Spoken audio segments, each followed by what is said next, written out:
Geri.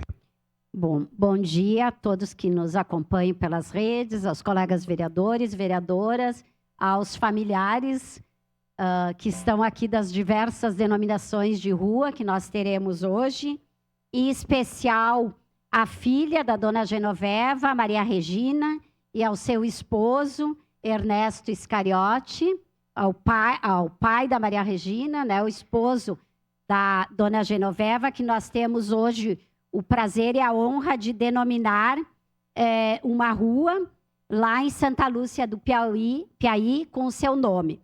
A dona Genoveva nasceu em 1937, faleceu em 29 de janeiro de 2011, aos 74 anos, e casou-se com o seu Ernesto no dia 14 de setembro de 62. Eles tiveram 5 filhos, sendo que a dona Genoveva teve o privilégio, né, de ver um dos seus sonhos realizados, que foi ter um filho servo da vinha do Senhor, o padre Jair Iscariote. A dona Genoveva teve uma história bastante importante em todas aquelas comunidades de Santa Lúcia. Ela nasceu em Camaldoli, no distrito, né, de Santa Lúcia do Piauí, mas também morou um tempo em Água Azul e também na comunidade da linha São Paulo, onde ela desenvolveu vários trabalhos, em especial na paróquia de Santa Lúcia. Sempre trabalhou na cozinha, nas festas, nos almoços da comunidade.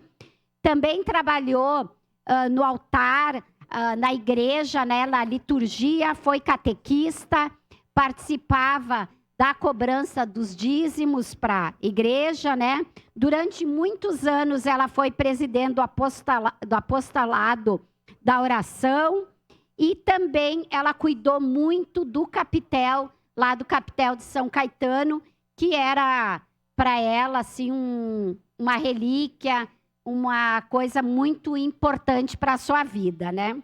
Ela teve, então, uma vida, uma mulher forte, alegre, teve exemplo de fé, de perseverança, de solidariedade, contagiou a todos os que o cercavam na comunidade de Santa Lúcia e aos seus familiares e amigos.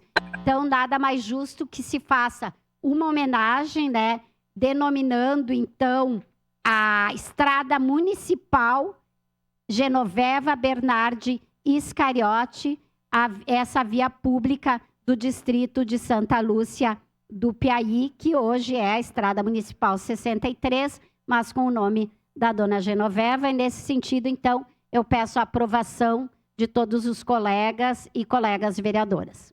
Muito obrigada. Obrigado.